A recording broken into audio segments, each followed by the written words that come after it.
안녕하세요. 안녕하세요. 네, 반갑습니다. 집에서는 저희 아들이 대학교 1학년이라고 이제 말씀을 드렸잖아요. 근데 이제 저희 아들이 요즘 맨날 밤 1시 되면 전화 와요. 그때쯤 이제 얘가 자는 거예요. 자기 전에 꼭 전화가 와가지고 엄마 나 상담할 것이 있는데 막 이러고 나는 속으로 졸려 죽겠는데 또 안 해줄 수도 없고 그래도 나를 이렇게 엄마를 찾아주는 것도 고맙고, 이제 자기가 뭔가 대화하고 싶은 게 있으니까, 그래서 이제 제가 마음의 준비를 하고 있어요. 오늘 또 무슨 주제를 가지고 나를 잠 못 자게 할까. 최근엔 계속 여자친구 이슈였는데, 지금 이제 며칠 전에는 저한테 자기가 무기력하다, 공부하기가 싫다, 아무런 욕구도 안 생긴다, 뭐 그런 얘기를 하는데 제가 어떻게 코칭을 해줘야 되나. 이렇게 그래서 이게 초등학생도 어렵고 중학생도 어려운데 대학생도 요즘은 대학생도 어려운 것 같아요. 대학교 1학년을 갔는데도 공부하기 싫다 하니까 하지 마 이럴 수도 없고 해 이럴 수도 없고 그래서 아 네가 지금은 지쳐 있구나 힘들구나 일단 이제 위로와 격려를 해주고 내가 어떤 식으로 얘한테 소통을 해야 얘가 부담을 덜 느끼면서도 할 수 있을까? 이야기를 계속 이어갈 수 있을까? 이걸 계속 제가 머릿속에서 생각을 하는데, 지금 선생님들이 한계 설정 이런 얘기도 많이 해주셨는데, 어디까지 공감을 해주고, 어디까지 방향에 대한 설계를 할까? 지금 방향 설계를 해줘도 되는 타이밍일까? 아니면 얘가 너무 지쳐있기 때문에 공감으로 끝내야 될까? 이게 이제 저도 되게 어렵더라고요. 되게 어려워가지고. 얘기하면서도 조심조심, 조심스럽게. 그래서, 너 이제 너무 공부 그동안 고생했으니까 이제 좀 쉬어도 돼. 이러면, 자기가 이제 이렇게 며칠 여자친구 만나고 시간을 못 보낸 것 같아가지고 너무 성실하게 못 사는 것 같아가지고 자책감이 들고 무기력함이 들어가지고 힘들어. 이렇게 얘기하는 거예요. 예를 들면. 그래서 우리 일곱 가정에 성격 유형이 또 나오고 애니어그램도 잠깐 나오고 그러거든요.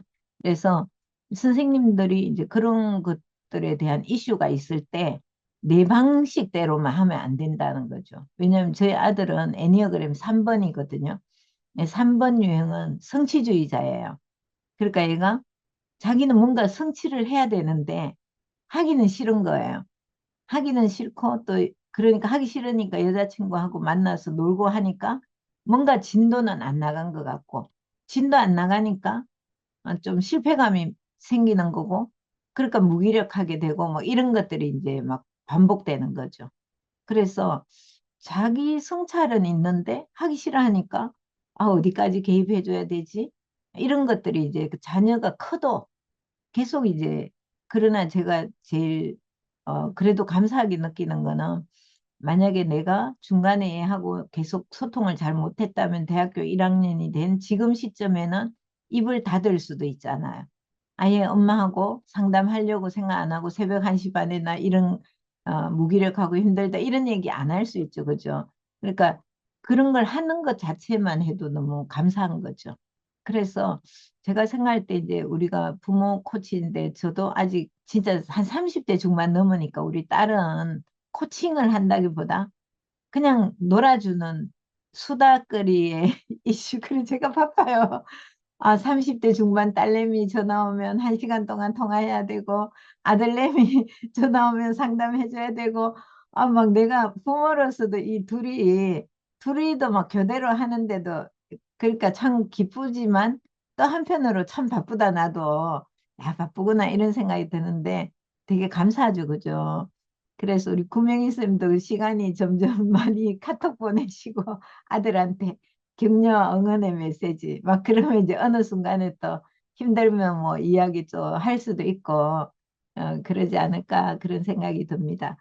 자 그러면 그래서 부모 역할이 끝은 없는 것 같고요. 옛날에 이제 제가 박사 공부할 때 저희 지도 교수님이 이런 얘기를 하시더라고요. 그리고 이제 책을 이렇게 같이 쓰게 됐는데 부모는 사표를 못 내요. 그리고 죽을 때까지 해야 돼요. 임금의 대가가 없어요. 그리고 쉬는 시간이 없어요. 24시간 부모를 해야 돼요. 그러니까 이 부모가 참 책임도 많이 따르고 참 힘들죠. 그런데 그럼에도 불구하고 또 가장 많은 기쁨과 가장 많은 성취를 주는 것이 또 자녀이기도 하잖아요. 자녀가 좀 잘 되고 자녀하고 소통이 잘 되고 하면 나에게 가장 큰 힘이 되고 기쁨이 되니까 이제 보상이 그렇게 따르는 거죠. 그래서 근데 그게 이제 잘못 채워지면 되게 또 힘들어지고 이제 그런 것 같다 이런 생각이 듭니다. 자, 그러면 제가 그 1급 지금 부모 코치사 우리 이제 1급으로 넘어왔기 때문에 이제 기본적인 얘기는 다 지난번에 했는데 조금 더 심화된 거. 그러니까 선생님들이 조금 더 깊이를 더하는 과정이다. 이렇게 이제 보시면 될 것 같아요. 지금 공유하면 보이시죠? 제가 이제 부모 코치사 2급, 1급 이렇게 이제 개발을 했는데 여러분이 이 1급 과정 진행하면서 뭐 부모로서 배움의 자세 지금 너무 잘하고 계시고 배운 것을 적용하는 거. 그래서 아까 그 질문하는 거 이제 김유정 쌤이 이야기하셨는데 그래도 뭐 어쨌든 적용을 해야죠. 그래서 그냥 엄마가 이상하기 되기로 작정해서 이제 계속 쭉 이상해질 거야. 이렇게 하시면 좋을 것 같고요. 여기 이제 선생님들이 대체로 유아기는 별로 없으신 것 같고, 이제 초등학교, 중학교, 고등학교 막 이렇게 있으시니까, 그래도 이제 나이가 어린 만큼 그만큼 더 덕인 것 같아요. 그래도 이제 이걸 내가 적용하기에 그렇다고 또 나이가 많다고 안 된다 이런 건 아니고 계속 끊임없이 내가 적용한다 이렇게 생각하시면 될 것 같고 그리고 저는 무엇보다도 그렇게 하면서 내가 성숙해져 가는 것 같아요. 그리고 성숙해져 가고 내가 좀 더 남편하고도 소통을 잘하게 되고 타인에 대한 이해도도 높아진다. 이제 그런 게 또 큰 장점인 것 같아요. 우리가 이제 코칭을 이게 이제 20시간짜리를 10시간을 하다 보니까 상대적으로 실습을 많이 못 해가지고 그래서 조금 아쉽긴 한데 어쨌든 여러분이 이제 1급 과정은 그래도 여러분이 코칭을 좀 하셔야 돼요. 다시 말해 좀 할 줄 알아야 된다. 근데 이제 코칭학과생들은 제가 별로 우려를 안 하고요. 어차피 이제 대학원에서 수업을 계속 들을 거니까. 근데 다른 분들은 이걸 마치면 1급 자격을 취득하시게 되는데, 그런데 실제로 나는 코칭을 한 개도 못해. 이러면 이제 민망하잖아요. 그 부모 코치사 1급이라 했는데 1급 정도의 실력이 좀 안 갖춰져 있다. 이러면 조금 그러니까 선생님들이 실습은 개별적으로 좀 많이 해주시면 좋을 것 같아요. 그래서 우리는 전문 코치가 되는 것이 아니라 부모 코치니까 내가 일상생활에서 적용을 자꾸 하시면 좋겠다. 네, 그렇게 생각하시면 좋을 것 같아요. 그리고 여러분이 코칭 내용은 또 혹시 여기서 들으신 내용들은 이제 비밀을 유지해 주시면 좋겠다라는 점입니다. 자, 그러면 이제 여기에 다루고 있는 내용은 지금 총 이제 6개 꼭지인데요. 우리가 그 3주 동안 나누어서 하기 때문에 어, 1, 2 챕터를 오늘 하고 다음 주에 3, 4 그리고 마지막 3주 차에 5, 6 이렇게 할 거예요. 그래서 오늘은 제가 하고 다음 주는 김홍자 교수님이 하시고 그리고 마지막 주는 제가 하고 이렇게 이제 진행이 될 겁니다. 그래서 선생님들이 뭐 만약에 시간이 되신다면 그래도 조금 이렇게 미리 봐주고 오시면 더 좋을 것 같아요. 이제 진도를 좀 빨리 나가야 되기 때문에 6시간 할 걸 3시간 압축. 우리 이제 인원이 좀 적어서 압축적으로 하니까 조금 여러분이 봐주시고 오시면 될 것 같고, 특별히 뭐 되게 까다롭거나 복잡한 건 없어요. 그냥 조금 더 심화된 내용, 2급에서 좀 더 심화된 내용을 다룬다라는 거고, 그리고 여기 성격 유형에서 지난 우리 2급 때는 디스크 했는데 여기서는 애니어그램을 좀 다루고 있어요. 그래서 애니어그램을 또 공부하신 분들은 이해가 더 쉬우실 거고, 네, 애니어그램 다루고 있고, 그리고 리더십 코칭이라는 게 새로 이제 1급에 들어왔고요.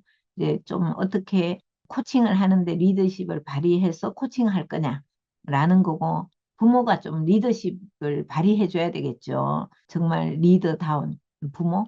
이제 요걸 사장에서 다루고, 그다음에 NLP 코칭이 있는데, 이거는 우리 대학원에서 NLP를 들으시는 분들은 이해도가 쉬우실 거고, 이제 처음 접하시는 분은 잘 모르실 수도 있기 때문에 요거는 미리 이제 한번 좀 읽어 오시면, 이제 NLP에 대한 공부를 안 하신 분들은 조금 읽어 오시면 좋을 것 같아요.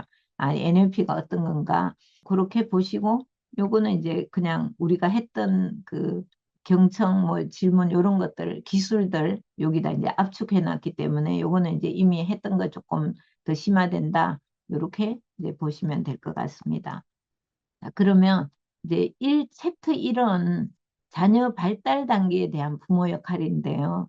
우리 이제 보육하는 선생님들은 또 이제 워낙 이런 쪽으로 공부를 우리가 영유아 발달, 아동 발달 이런 과목들을 많이 했기 때문에 좀 더 이해도가 높으실 텐데, 이제 혹시 이 아동을 전공하지 않은 분들은 이런 내용들을 좀 잘 알고 계시면 그래도 이제 아이와 소통하는 데 훨씬 도움이 될 것 같아요. 그래서 통상적으로 영아기, 유아기, 아동기, 청소년기 이렇게 나누고 있죠. 그러면 영아기는 몇 살까지일까요? 우리 보육교사 선생님 빼고 다른 보육하는 선생님은 전문이니까 빼고 다른 분들 영아기는 통상적으로 몇 살까지로 영아를 할까요? 4개월입니다. 24개월? 딩동댕. 김준현 선생님, 정확하게 얘기해 주셨고, 유아기는 몇 살까지일까요? 유아기는 몇 살까지로 얘기하죠? 통상적으로? 네, 만 5세까지. 네. 그래서 이제 아동기는 초등학교, 그 다음 청소년기는 중학교, 고등학교까지를 보통 얘기하죠. 근데 이게 이제 아동복지법이라고 그 있는데, 법적으로 아동의 연령은 몇 살부터 몇 살까지일까요? 법적으로. 아동복지법상에 아동은 몇 세를 이야기하는 걸까요? 퀴즈. 예, 박은덕 선생님, 마이크 켜고 얘기해 봐 주실래요? 혹시 18살일까요? 18살일까요? 네, 네, 굉장히 근접했는데 정확하게 얘기해야 돼요. 법이기 때문에 아동복지법상에 그럼 아동이라 19세는 하면 됐어요. 네? 19세요? 19세? 네. 19세 아니고 땡? 김연주 선생님. 18세 미만? 18세? 18세? 네. 아주 유사하지만 정답은 아니에요. 네. 또 다른 18세 분은 미만. 김윤지 선생님 딩동댕 18세 미만이에요. 법에서는 만 18세 미만. 예. 그러니까 미만이라고, 왜냐면 18세라 하면 18세가 포함이 되는데 미만은 포함이 안 돼요. 그래서 17세까지거든요. 아동복지법 상의 아동이라 하면 태어나서 출생 후부터 18세 미만이니까 0세부터 17세까지인 거예요. 그래서 보통 이렇게 왜 보육원 있잖아요. 그 보육원에서 아이들이 성장을 했어요. 그러면 이 보육원을 퇴소해야 되는 연령이 아동복지법상 아동이 지나면 퇴소해야 되거든요. 그래서 만 18세가 넘으면 얘들이 자립을 해야 돼요. 근데 자립을 해야 되는데 자립 준비가 안 돼 있으면 연장은 할 수 있어요. 근데 법적으로는 아동이 만 18세 미만까지다. 라고 이제 보시면 되겠고, 그래서 통상적으로 아동에 대해서는 부모가 모든 책임을 지죠. 그러니까 이제 만 18세가 넘으면 성인으로 보는 거예요. 그런데 성인이 되지 않을 때는 부모가 책임을 지는 거죠. 그래서 이제 우리가 이제 부모 역할 이렇게 할 때 성인이 되면 이제 부모 역할이 축소되기 때문에 통상적으로 부모 역할을 청소년기까지를 보는 거죠. 그래서 이제 다 크면 결혼도 자기 마음대로 하고 막 그러잖아요. 20세 넘으면 뭐 그렇게 되고 막 그러죠. 저희 아들이 휴대폰을 밖으로 갔는데 얘가 지금 20살인데 생일이 이제 12월이거든요. 그 생일이 안 지나가지고 아직 휴대폰 개통을 못 하더라고요. 그러니까 성인이 되어야 휴대폰을 개통할 수 있더라고요. 그게 딱 만 20세가 지나야 되는 이제 그런 게 있고, 또 뭐 주류 이런 거 있잖아. 담배, 술, 담배 뭐 이런 거, 나이트클럽 이런 거 할 때는 생일 기준 아니고 연령 기준으로 하고 뭐 이런 게 기준이 또 다 다르더라고요. 그래서 내가 누가 아직 성인이 그 생일이 안 지나가지고 나 아직 성인 아니던데 제가 이랬더니 엄마 그 법을 보면 나는 술을 살 수 있어 이러더라고요. 그래서 제가 검색을 해보니까 이 그 해에 해당하면 살 수 있더라고요. 왜냐하면 얘들이 이미 대학교 1학년이 됐잖아요. 그런데 같은 대학생이 갔는데 얘는 생일이 안 지났으니까 못 사고 이러면 이제 좀 헷갈리니까 혼돈되니까 그렇게 법이 이제 술과 담배는 그렇게 돼 있고 이게 약간씩 기준이 다르더라고요. 그래서 어쨌든 그렇고 자 그래서 영아기부터 보면 영아기는 출생에서 3개월 뭐 4에서 6개월 이렇게 쭉 돼 있는데 제가 이제 이걸 다 여러분에게 이야기하지는 않을 거고 그냥 참고로 보시면 될 것 같아요. 다만 우리가 그 뭐라 하죠? 이제 통상적으로 제가 아이를 이제 늦둥이 아이를 새로 이제 태어나서 얘하고 이제 소통을 하는데 제가 우리 늦둥이 아들은 이미 제가 코치일 때 태어났죠. 그래서 태어났을 때부터 제가 코칭을 했어요. 그런데 저희 큰 딸은 중학교 2학년 때 처음 코칭이라는 걸 제가 알게 된 거예요. 그러니까 그 전까지는 코칭을 몰랐기 때문에 그냥 내가 아는 상식선에서 아이와 소통을 한 거예요. 우리가 그냥 여러분이 일반 소통하듯이. 그런데 저희 아들은 태어났을 때부터 소통을 했는데 이 영아기 때 코칭을 하는 거는 이제 뒤에 2장에서도 나오지만 영아기 때는 그냥 아이와 많이 상호작용해 주는 거. 아이가 오 하면 엄마가 오 해주고 이렇게 반응해 주는 이게 이제 가장 중요하다라는 거죠. 영아기는. 그래서 우리 선생님들이 보육교사 선생님들은 뭐 영아 담임도 있고 유아 담임도 있으니까 어린 영아와 이제 연령별로 소통하는 걸 너무 잘 아실 거예요. 그래서 우선 이 영아기 발달에서 인간의 뇌 발달이 뇌가 이제 태어나면 이미 뇌 발달이 그 태내에서 많이 발달을 해서 이 출생을 하게 되거든요. 근데 출생 후에 인간이 이 세상에 태어나가지고 가장 급격한 뇌 발달이 일어나는 기간이 언제인지 아세요? 딱 태어나가지고 그때부터 출발해서 어, 이 뇌의 90% 이상이 발달하는 시기가 있대요. 언제일까요? 대충 생각해 보면 만 3세요? 만 3세 또요. 또 만 3세일 것 같다. 네, 또요. 5, 네, 6세? 예. 네. 근데 통계는요. 만 음, 1년까지 만 1년까지 90%가 발달한대요. 태어났어. 그러니까 0세. 그래서 저는 강의할 때 우리 학생들한테도 진짜 강조를 많이 해요. 그러니까 이제 학생들은 저는 아동복지학과 교수니까 그 보육교사로 저희 학생들이 이제 보육학개론 이런 과목을 제가 가르치는데 학생들이 이제 4학년 되면 실습하고 하면 어, 유아반을 맡고 싶어요. 어린이집에 가서 뭐 이런 얘기를 많이 하고 영아는 아이가 이제 아직 의식도 없고 하니까 내가 이제 교사로서 이게 상호작용할 거리가 별로 없다. 이런 생각들이 좀 있어요. 그래서 영아보다는 유아를 맡고 싶어요. 뭐 이런 얘기를 하는데 그런데 실제로는 내가 기여도를 생각하면 아이의 뇌발달이 90%가 태어나서 1년 사이에 엄청난 뇌발달이 생긴대요. 그래서 0세까지가 정말 중요하다라는 거예요. 근데 이제 보통 우리는 엄마들도 0세까지는 아기가 먹고 자고 먹고 자고만 잘하면 되잖아요. 먹고 자고 싸고 세 개만 잘하면 되잖아요. 이제 그 생각을 하기 때문에 별로 어, 크게 중요하지 않게 다루는 분들도 많아요. 그런데 실제로는 아이가 많은 자극들을 흡수하는 기간이라는 거예요.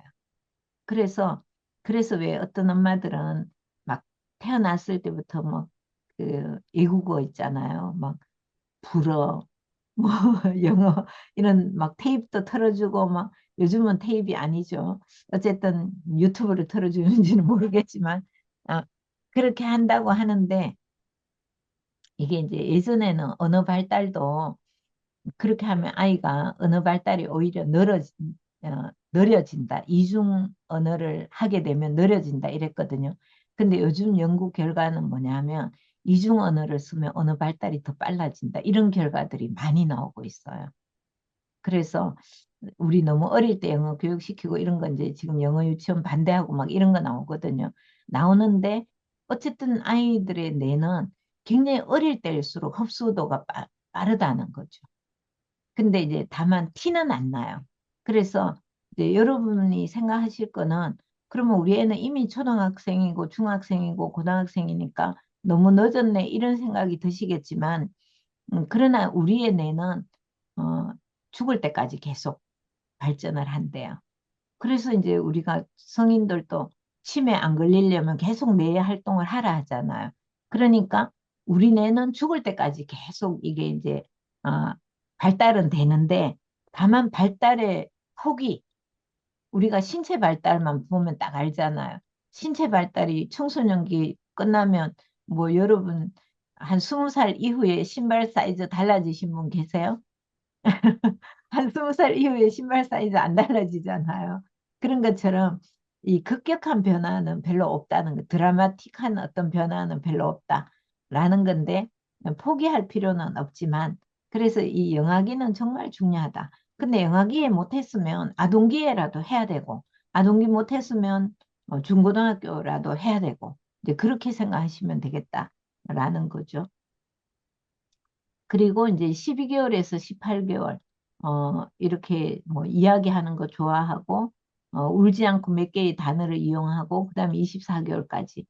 이제 24개월까지 하면 요때까지가 영하거든요. 그래서 감정의 폭을 이렇게 감정의 넓이가 넓어진다. 이런 거고, 여러분이 이제 나이가 좀 더 들면, 우리 구명희 쌤은 이제 곧 이렇게 혹시 할머니가 될 수도 있지 않을까요? 자녀분이 이제 결혼하고 이러면 그러면 이제 손자녀를 저희 친구들은 대부분 다 손자녀를 많이 기르더라고요. 저는 아직 이제 손자녀가 없지만 저희 딸이 결혼한 지 10년이 넘었지만 아직 없기 때문에 할머니가 다행히 안 돼서 참 고맙기도 해요.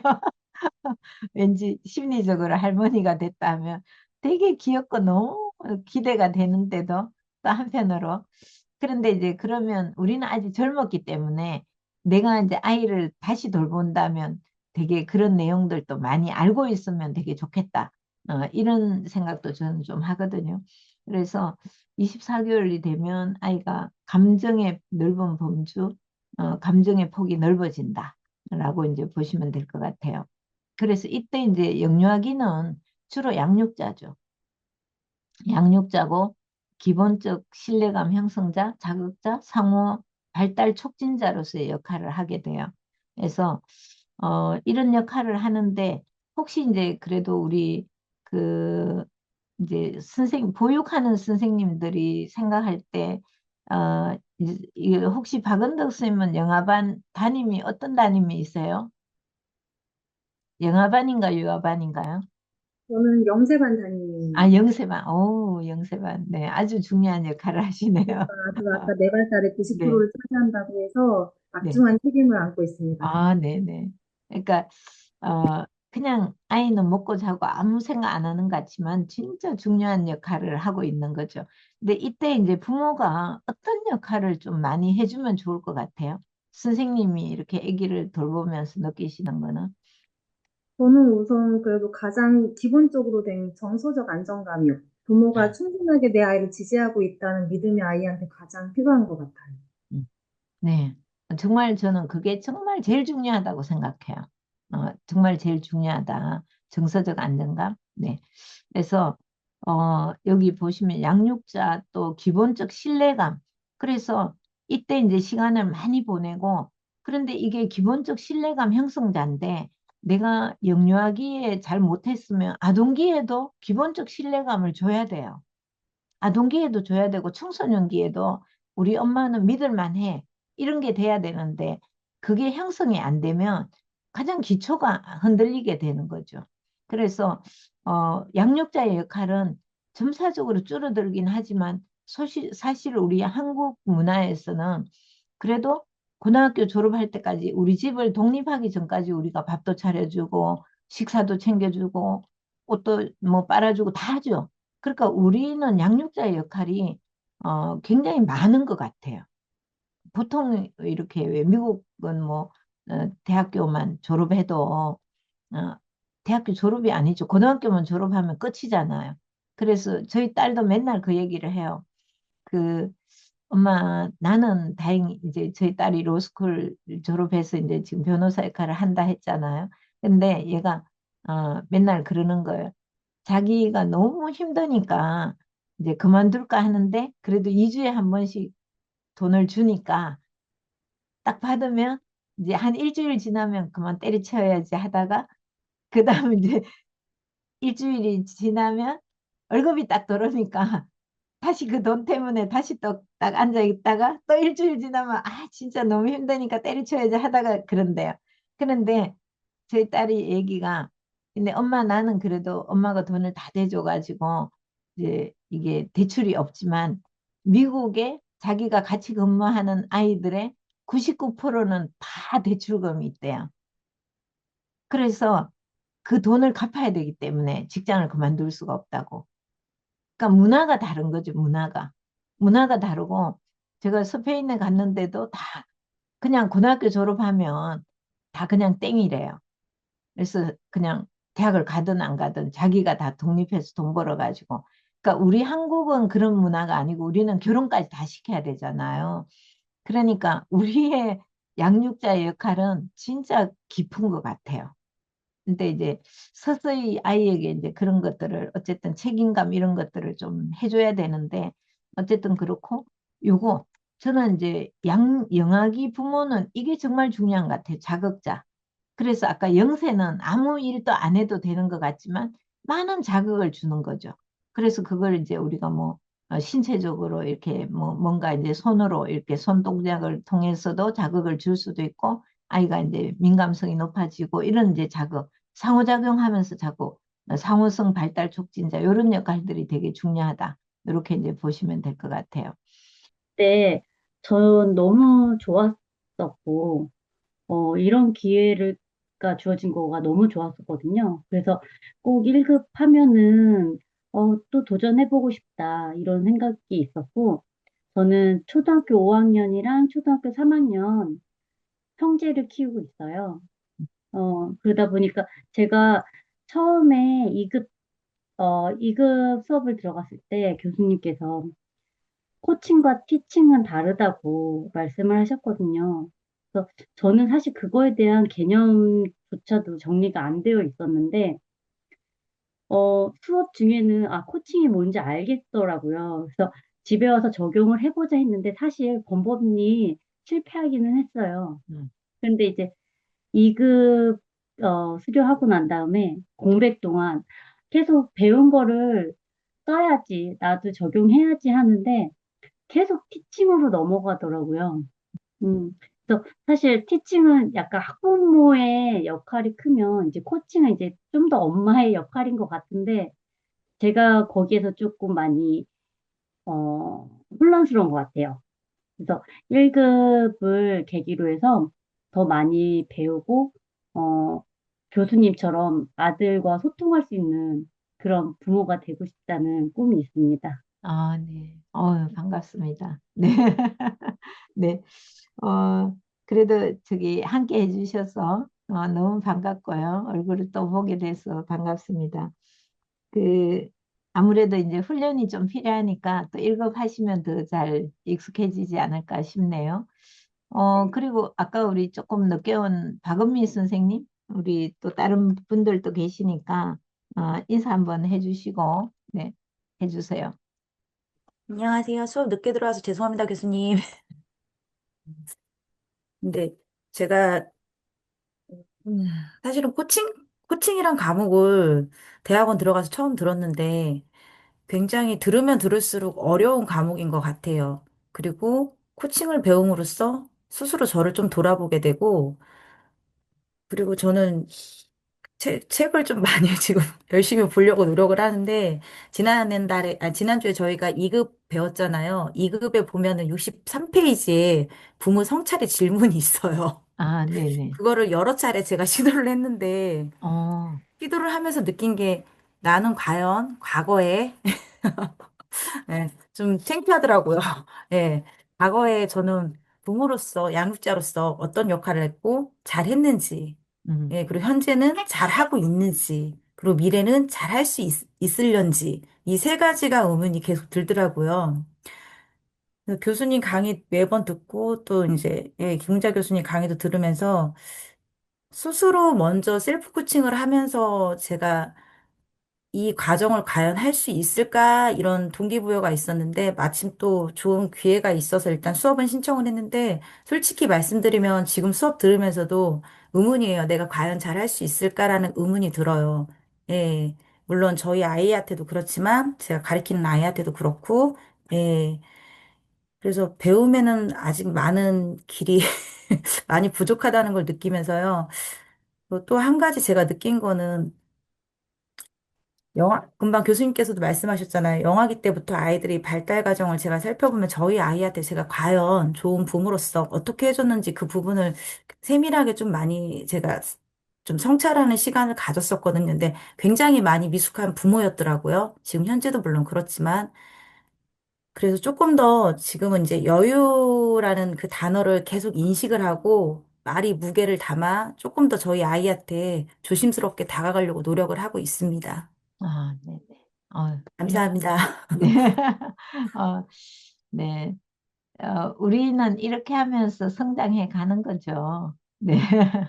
저는 그렇게 생각하고, 저도 아까 뭐 고민, 어떻게 말해줄까, 답을 모르겠다, 막 이런, 그런 생각이 드는데, 쉽지는 않은 것 같아요. 그래도 이제 이렇게 공부하시는 선생님하고, 하나도 안 하고 여전히 부모는 그냥 부모지, 뭐 이런 분들도 많아가지고, 좀, 네, 여기 계신 분들은 다 훌륭한 부모님들이실 거예요. 네, 분명히 네, 이미 인식하신 것이 굉장히 중요한 코칭에서는 인식하는 게 정말 중요하거든요. 그러니까 어떤 알아차림이 있었냐 이런 질문들을 많이 하는데 내가 스스로 나를 인식하게 됐다는 것만 해도 저는 뭐 훌륭하다 이렇게 보거든요. 네, 감사합니다. 자, 그래서 우리 영아기는 이제 이렇게 해서 상호성 발달 촉진자 역할을 하게 되고요. 그다음 이제 유아기는 제가 볼 때는 딴 거 다 필요 없고 그냥 이제 언어 발달이 굉장히 많이 늘어나고 얘가 이제 문자 또 의사소통 기술이 굉장히 많이 이제 발달하는 시기예요. 근데 그 유아기 때는 아이가 이제 특히 인지 발달 이게 이제 인지 발달이 많이 늘어나게 돼요. 그래서 아까 이제 지적 발달이 유아기에 이제 3세 이때 이제 이게 폭발한다. 언어 발달도 폭발한다. 이런 얘기를 하는데 실제 이제 내구성이 되어서 그게 더 탄탄해지는 과정이다. 이렇게 생각하시면 될 것 같고요. 탄탄해지는데 그럼에도 불구하고 유아기 때는 이 인지 발달이 굉장히 혼란을 가지는 시기예요. 그래서 혼란을 가지기 때문에 뭐라 그러죠? 이제 좀 초기에는 눈의 이 대상 연속성 뭐 이런 것들을 이제 우리는 학교에서 보통 배우게 되는데 눈에 안 보이면 없다고 생각하고 그래서 이제 내가 눈 감으면 이 세상이 없는 거로 생각하고 이제 그런 정도의 사고예요. 그게 이제 점점 좀 성숙하게 되죠. 그래서 유아기 때는 보통 그런 얘기를 해요. 약간 혼돈? 그러니까 비몽사몽간의 시기? 이런 얘기도 해요. 비몽사몽. 그러니까 여러분도 왜 이런 거 있잖아요. 이게 꿈인가 생신가? 약간, 그래서 애기들이 동화책을, 무서운 책을 읽었어요. 그럼 무서운 책을 읽으면, 아, 이거는 동화책에 나오는 얘기야. 라고 생각을 하는데, 그런데 실제로도 일어날 수 있다고 생각하는 거예요. 그게 이제 유아기의 사고예요. 그래서 무서운 책을 읽게 되면 아이가 실제 그런 일이 벌어질지도 몰라. 우리 성인들은 안 그러잖아요. 뭐 TV에서 무서운 걸 보면 우리도 왜 하도 이제 무서운 게 뭐 요즘 막 드라마 이런 것도 보면 막 그러면 어머 진짜 내가 지나가면서도 이런 일이 벌어지지 않을까? 막 그런 생각이 들 수도 있는데 유아기는 그런 것들이 더 많이 그래서 이제 유아기 때는 좀 조심해야 되는 것이 아이가 확실한 개념이 이건 현실과 가상의 세계로 명확하게 구분을 좀 못해요. 못하기 때문에 두려움이 남아 있을 수 있고 그래서 주의를 해줘야 된다라는 거 하나 하고 여기서 이제 뭐 분노 그다음에 애정, 기쁨, 질투, 정서가 발달한다라고 했고 공부 요거는 뭔가 오타한 것 같아요. 그리고 그래서 이 질투를 가장 많이 하는 시기, 요런 감정들이 나타나고 친사회적 행동, 뭐 이런 것들도 이제 나타나요. 그리고 그런데 여기 보시면 인지 발달에서 타인의 감정을 공감하는 능력 이런 것들이 있는데 도덕성이 발달은 해요. 발달이 시작되는 단계 정도예요. 그래서 이제 지금 초등학생으로 넘어가게 되면 이 도덕성이 더 강해지는 단계예요. 그래서 유아기 때는 뭔가 잘잘못에 대해서 강력하게 얘기하시면 안 된다. 이렇게 생각하시면 돼요. 그런데 에릭슨의 도덕성 발달 이런 것들이 초등학교 시기에 나오거든요. 그러니까 초등학교 자녀가 있는 경우는 이제 그때는 도덕성 발달에 대해서 명확하게 좀 인지를 시켜줄 필요가 있다. 근데 유아기 때까지는 아직 그런 건 별로 없다. 이렇게 생각하시면 될 것 같아요. 그래서 유아기의 부모 역할인데요. 훈육자 역할. 이제 지금은 아까 양육자의 역할에서 훈육자의 역할로 넘어왔거든요. 그러니까 옳고 바름 이런 것들에 대해서 조금 이제 훈육을 하는 단계가 왔고, 그 다음에 이제 교사의 역할을 하게 되기도 한다는 거죠. 그러니까 도덕 교육. 부모가 도덕적 모범을 이제 처음 이제 도덕성이 생겨나는 단계고, 그 다음 나쁜 아이 뭐 이런 규정 지으면 안 되고, 학습 경험, 또래 간의 활동 뭐 이런 것들을 이제 제공해 주는 단계다. 이렇게 보면 될 것 같아요. 자, 그러면 이 유아기에 대해서 또 이제 우리가 그 선생님이 한번 얘기해 봐 주실까요? 유아기 부모는 어떤 역할을 좀 이렇게 유아 아이들을 보면서 뭐 이렇게 어떤 역할을 좀 더 해주면 좋을 것 같으세요? 일단 유아기에는 말씀하셨듯이 도덕적 그런 부분을 이제 뭐 강요하거나 안돼주기 할 수 없으니까 일단 부모의 행동이 이제 그 훈육의 기준이 많이 되는 것 같아요. 그래서 어머님들께서 일단은 자신의 감정으로 아이를 훈육하는 게 아니라 일단 모델링이 많이 되어주시고 좀 일관성 있는 네, 지지를 많이 해주셨으면 좋겠어요. 일관성 있는 지도가 좀 많이 부족해서 아이들이 이제 혼란을 겪고 있는 걸 제가 많이 봤거든요. 그래서 어머니 감정에 따라서 아이들 대하는 게 아니라 이제는 어느 정도 이제 한계 설정 같은 걸 필요해서 일관성 있는 훈육과 지도를 해주셨으면 좋겠습니다. 음. 그러면 혹시 이제 일관성이라 하면 어떤 걸 얘기하는 걸까요? 저희가 말씀드리려면 만약에 아이가 이제 부모님께서 정하신 뭐 부모님들의 한계가 있을 거 아니에요. 이런 부분에서는 우리가 이 정도까지 허용을 해주자. 이 정도에서는 우리가 이 정도의 약속을 정해주자 하는 것에 대해서 이제 부모의 감정대로 오늘은 여기까지 받아주는 것, 오늘은 여기까지 허용이 되는 것을 이제 계속 기준이 바뀌지 않고 좀 일관성에 있는 태도로 유지시켜 주시는 게 아이한테도 좀 불안감을 주지 않고 아이가 이제는 내가 어떻게 행동했는지 자기가 스스로 알 수 있게끔 좀 도와줄 수 있는 방법이 아닐까 생각합니다. 네, 좋은 얘기예요. 네, 그래서 너무 이제 부모의 감정의 뭐 기복에 따라서 어떤 날은 엄마가 해주고 어떤 날은 안 네, 해주고 이제 이런 거보다는 이제 일정한 패턴을 네, 해야 명확하고 일정한, 네. 예, 예, 좋은 얘기예요. 네. 유아기는 여기까지 이제 일단 하고요. 저희가 좀 쉬겠습니다. 여러분이 지금 급하게 퇴근을 오셨을 텐데, 우리가 10분 쉬고, 그 9시 10분, 9시 5분에 시작할게요. 9시 5분. 네. 수고하셨습니다. 자, 다시 시작할게요. 안녕. 우리 아들이 출연했네. 아이고. 그래, 안녕. 엄마가 공부하느라고 너의 시간을 뺏고 있구나. 어, 아동 청소년에 조금 더 집중해서 얘기를 조금 해보도록 할게요. 자, 아동기 부모 역할. 이제 아동기의 부모 역할로 좀 넘어오면요. 아동기 부모 역할은 격려자의 역할을 좀 해야 된다라는 거고, 그래서 아이가, 부모는 수용적 태도를 좀 취하고, 아이를 좀 받아들여 주는 거, 이게 이제 중요한 것 같고, 학교 생활에 적응해 가는 과정에서 좌절감, 무력감, 실패감, 친구들로부터 거부감에 대해서 자녀를 격려하는 게 필요하다. 이런 얘기를 하고 있어요. 그러니까, 사실 이제 아이들이 그 집에서 이렇게 많이 응원받고 격려받고 그렇게 해도 학교로 가면 자연스럽게 경쟁에 노출이 되잖아요. 그리고 어느 순간부터 초등학교 1학년 때까지는 아이들이 잘 몰랐는데 오랜 시간이 걸리지 않더라고요. 제가 이렇게 저희 아들을 딱 보니까 초등학교 1학년 때 처음 입학했을 때 제가 딱 아이 입학했을 때 딱 교실에 갔거든요. 갔는데 우리 아들이 아무 눈치도 없이 그냥 손을 막 들고 선생님 하고 막 질문하고 이래가지고 와, 우리 아들은 딸하고 다르게 뭔가 좀 리더십을 발휘해서 그러려나 했거든요. 그런데 한 6개월 있다 2학기에 갔더니 우리 아들이 전혀 존재감이 없는 거예요. 손도 안 들고. 그래서 처음에 1학기 때는 제가 너무 나대는 거 아니야? 막 이런 생각이 들 정도로 그런데 어느 순간에 싹 없어졌더라고요. 왜냐하면, 이렇게 제가 딱 느끼기에 제일 처음에 갔을 때는 자기 생각을 언제나 말해도 되는구나.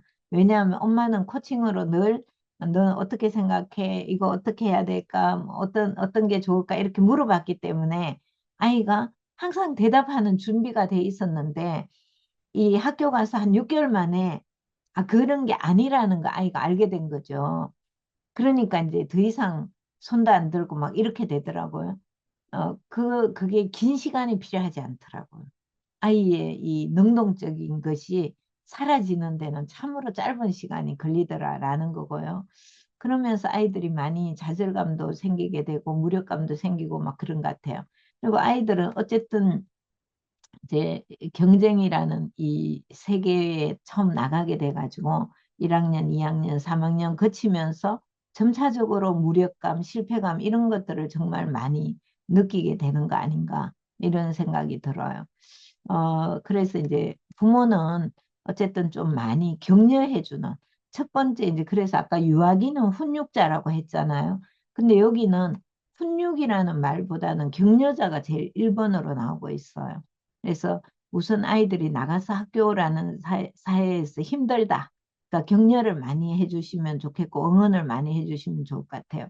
그리고 두 번째는 근면성 발달 촉진자의 역할인데요.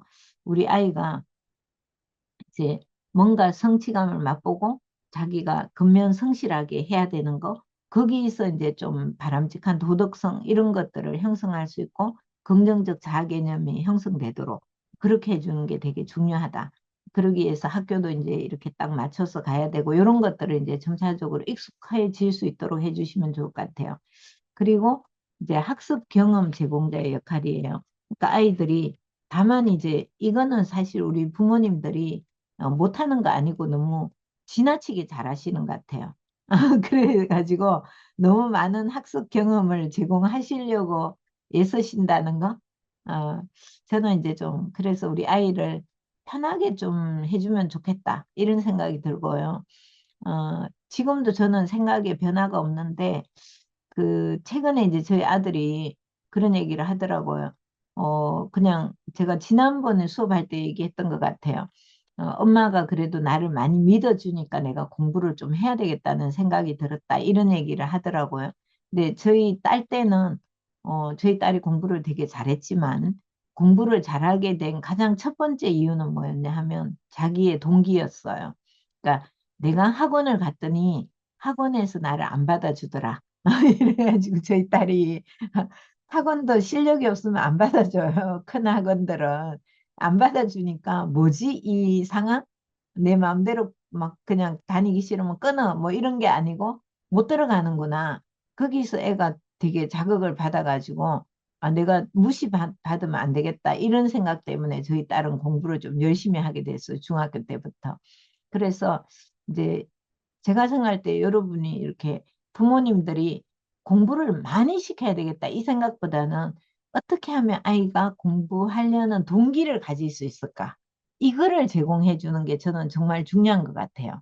그리고 공부는 네가 하는 거고. 근데 우리는 동기가 없는데 공부를 많이 시키려고 하는 거예요. 그러면 아이는 공부로부터 멀어지는 거죠. 그래서 저는 사실 이제 학교에서도 뭐 우수 연구자 우리 학교에서 지금도 이제 막 1등 해가지고 상도 2번이나 받고 막 그렇게 했는데 제 평생의 그 에너지가 나오는 동기는 뭐냐 하면 한 번도 부모로부터 공부하라는 압력을 받지 않았다는 사실이에요. 그래서 공부에 대한 스트레스가 제가 별로 없었어요.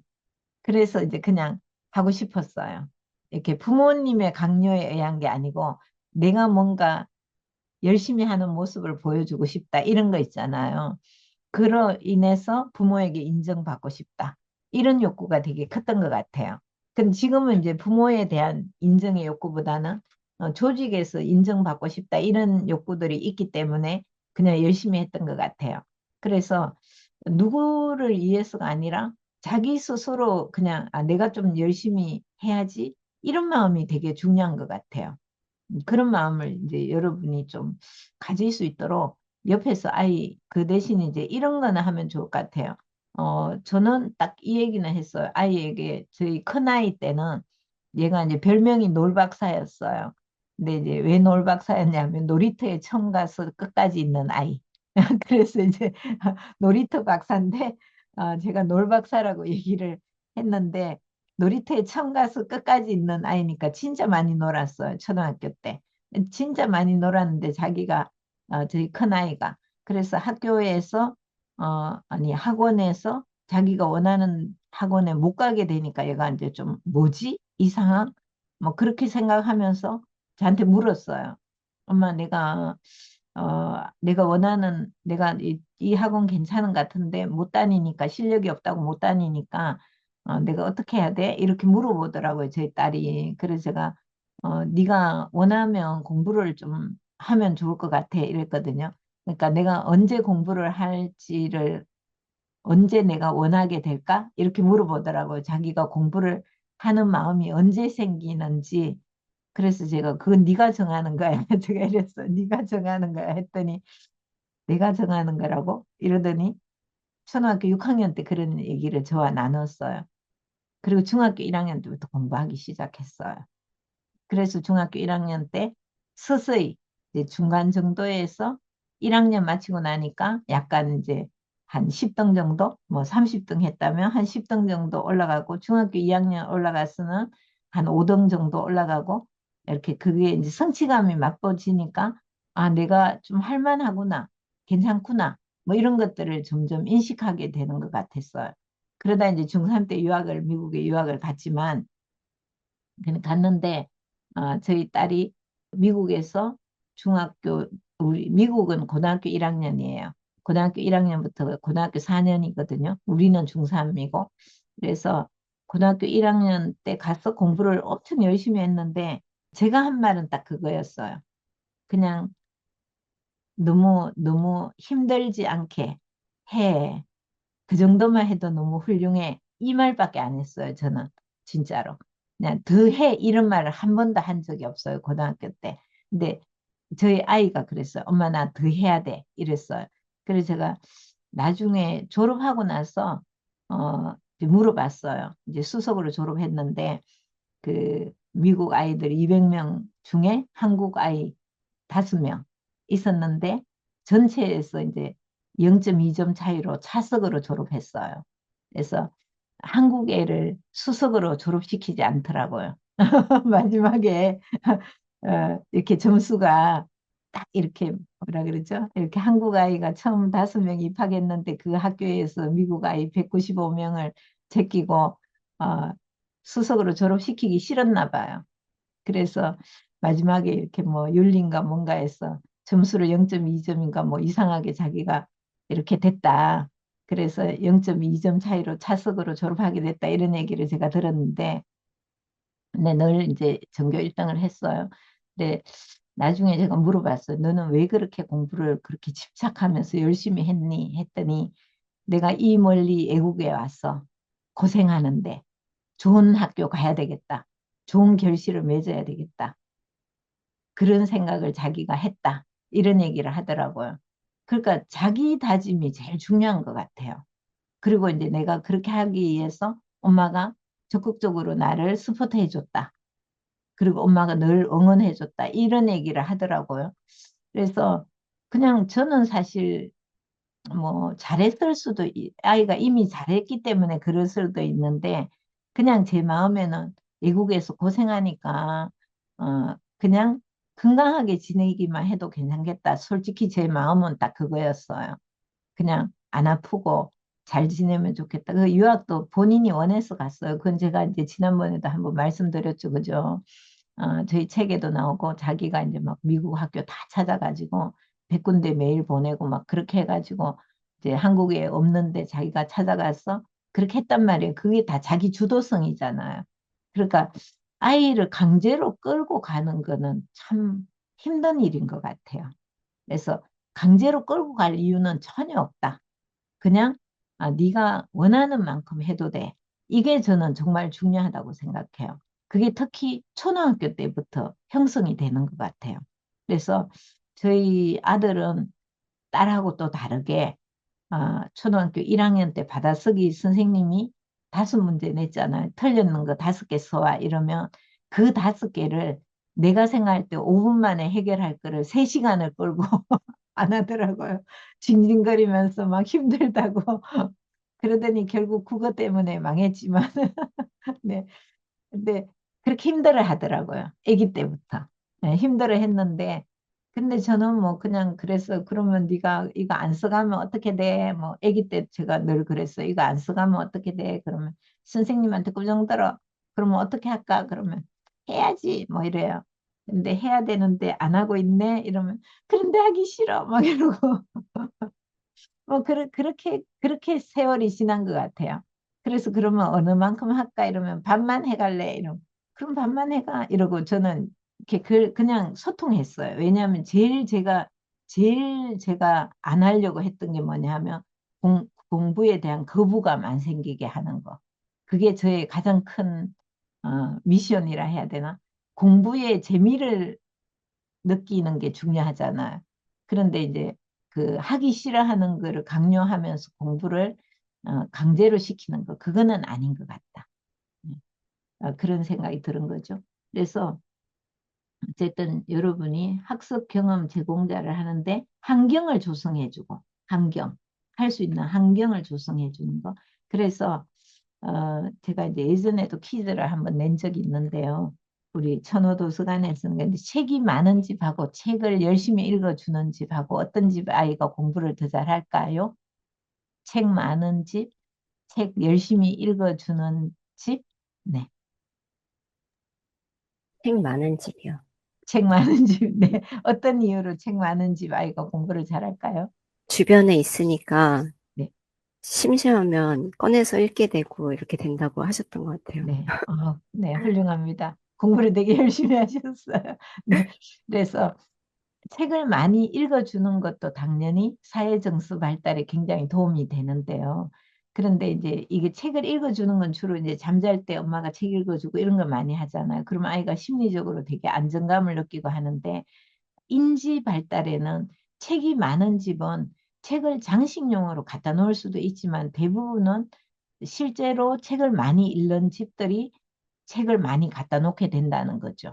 그럼 부모가 책 읽는 모습을 많이 보여주면 아이들이 모델링이 돼서 책 읽는 거는 좋은 행동인가 봐 해서 이제 책을 많이 접하게 되고 그래서 자연스럽게 공부를 잘하게 된다라는 이제 연구 결과가 있어요. 그래서 저희 남편이 진짜 취미가 저희 남편 취미는 딱 2개 있는데요. 한 개는 책을 읽는 거. 또 다른 한 개는 또 다른 한 개는 오디오 이렇게 수집하는 거, 음량 뭐 그런 거예요. 근데 그거는 이제 돈이 좀 비싸기 때문에 몇 개 하고 이제 안 하는데 책은 이제 별로 안 비싸니까 그냥 책 읽고 공부하고 이게 저희 남편의 평생 동안의 태도예요. 책 읽고 공부하고. 근데 젊을 때는 뭔 공부를 했냐 하면 토익 공부만 했어요. 젊을 때는. 저희 남편은 참고로 공무원이에요. 철도 공무원, 국어 공무원인데 그냥 제가 만났을 때 이미 철도 국어 공무원이에요. 20살 때 공무원 돼가지고 퇴직할 때까지 그냥 철도 공무원인데 저희 남편이 공부를 했단 말이에요. 그냥 이미 공무원인데 그냥 토익 공부를 했어요. 그 공부를 하니까 이제 한 이유는 또 하나 있었죠. 마누라가 교수니까 자기도 공부를 좀 해야 될 거 아니에요. 그래서 석사도 하고 박사도 하고 뭐 그렇게 했는데 철도 공무원이 이미 안정빵인 직장에서 그렇게 열심히 공부한 사람이 없어요. 공무원들이. 열심히 공부를 안 하니까 우리나라의 KTX를 만들어야 되는데 배워야 돼요. 기술이 없으니까 프랑스와 미국에 가서 배워야 되는데 암트랙, 미국은 암트랙이고 뭐 프랑스는 떼제베 뭐 이런 이제 그 고속철도가 있는데 그걸 배워야 되는데 영어 잘하는 사람 뽑아야 돼요. 저희 남편이 철도교관에 선정이 돼가지고 영어를 맨날 토익 공부하고 영어를 잘하니까 뽑히고 그리고 석사 공부한 사람도 없어요. 없으니까 철도교관에 뽑혀가지고 1년 동안 미국에 가서 프랑스에 가서 배워가지고 KTX 교관이 됐어요. 그래서 7명의 교관을 뽑았는데 그중에 한 명이 저희 남편이에요. 그래서 시성식 할 때 대통령하고 같이 탔던 사람이에요. 그리고 국업에서 들어가서 철도 공무원 2급, 1급은 사장, 철도 사장이고 이제 본부장으로 저희 남편이 퇴직을 했어요. 저희 남편을 제가 자랑하는 게 아니고 그런 부모의 태도가 자녀가 배우게 된다는 거죠. 그러니까 중요한 거는 저는 직업이 교수다 보니까 어쩔 수 없이 계속 공부하잖아요. 근데 교수 되기 전에 제가 교수는 저희 딸 초등학교 5학년 때 됐고 저희 아이 유아기 초등학교 때는 제가 계속 공부를 했죠. 계속 공부를 했는데 제가 제일 중요하게 생각한 건 뭐냐면 내가 공부를 해야 우리 아이가 공부한다. 이게 저는 굉장히 중요하다고 생각해요. 그러니까 여기 이제 석사 하시는 분들은 또 공부를 하면 아이들은 그걸 보게 되잖아요. 그러면 이제 보통 엄마들은 내가 공부를 하면 그만큼 아이를 양육하는데 시간이 뺏긴다. 이렇게 생각하실 수 있지만 아이는 저절로 커요. 크기 때문에 나는 내 할 일을 열심히 하면 돼요. 그게 우리 가족을 키우고 성장하는 거다라고 저는 생각했어요. 그러니까 여기 계시는 부모님들도 계속 자기 발전을 위해서 지금도 이렇게 밤에 공부를 하잖아요. 그 여러분은 정말 훌륭하신 거예요. 훌륭하신데 이런 모습을 계속 보여주는 거죠. 그래서 저는 사실 이제 남편이 지금은 공무원이 되게 좋다 했지만 제가 결혼할 당시는 공무원은 밥은 안 굶겠다 이런 시절이었어요. 그런 시절이었는데 월급도 엄청 적고 그래서 제가 박사도 하기가 어려운 형편이었고 제가 돈 벌어서 다 했어요. 저는 평생 동안 대학교 1학년 때부터 우리 딸은 제가 돈을 많이 보태줬지만 저는 대학교 1학년 때부터 현재까지 부모님에게 10원도 받아 쓰지 않았어요. 결혼할 때도 제가 200만 원 주고 왔던 사람이에요. 그때 200만 원은 오늘날에 2천만 원 정도 돼요. 직장 다니면서 했기 때문에. 근데 이제 제가 왜 이런 말씀을 드리냐 하면 부모의 독립성도 굉장히 중요해요. 부모가 독립하고 경제적으로도 독립하고 부모가 열심히 노력하는 모습이 자녀에게 모델링이 되잖아요. 그리고 특히 아동기, 중등기는 그게 또 굉장히 중요해요. 그러니까 유아기까지는 부모가 집에서 아이를 케어하는 게 되게 좋기는 해요. 당연히 바람직해요. 정서 발달 이런 거에 영향을 많이 미치니까. 근데 아동기가 지나면 아이들은 이제 부모의 직업을 보게 되고 부모의 활동을 보게 되고 이제 그런 것들을 점차 인식하게 되잖아요. 인식하는 단계이기 때문에 이제 부모님이 할 수 있다면 뭔가를 하면 좋겠다라는 거고 그래서 저는 유아기 때부터 제가 많이 이제 이렇게 제가 일을 못할 때는 아이를 데리고 도서관에 가서 유아실에서 계속 공부를 했어요. 언젠가 내가 공부할 시간이 있겠지 하고 유아 도서관에 가서 영어 공부를 했어요. 그러니까 이제 그런 모습들이 굉장히 학습 경험을 내가 막 아이한테 공부해 이게 아니고 내가 그런 모델링을 보이는 것이 아이가 공부하는 토대가 된다라고 이제 생각하시면 더 좋을 것 같아요. 그리고 이제 여러분이 올바른 생활 습관을 가지면 아이도 당연히 그렇게 된다. 이렇게 생각하시면 될 것 같아요. 다음은 이제 청소년기인데 여기 이제 청소년 자녀도 되게 많으시잖아요. 그래서 이 청소년기는 정체감 형성 조력자의 역할이에요. 그러니까 이 정체감 형성이니까 아이가 이제 청소년기 되면 자아 정체감이 발달돼요. 그래서 청소년기들은 아직 내가 누군지 이런 거에 대한 의식이 되게 부족하거든요. 그래서 이제 부모가 바른 모습 이런 걸 보여주는 게 되게 중요하고 그다음에 이제 여러분들은 학업 진로 지도자의 역할인데 우리는 단순한 지도자가 아니고 진로 코치가 돼야 되는 거죠. 그래서 네가 원하는 게 뭐야? 너가 어떤 데 재미를 느끼니? 이런 것들을 계속 여러분이 해보시면 좋을 것 같아요. 그리고 상호성 발달 촉진자. 아이에게 이제 판단력, 경청, 뭐 이런 결정하는 거, 이런 것들을 같이 이제 상호작용 소통하는 역할을 여러분이 해주시면 좋을 것 같아요. 자, 그러면 제가 요거는 이제 뒤에서 또 좀 더 말씀을 드릴게요.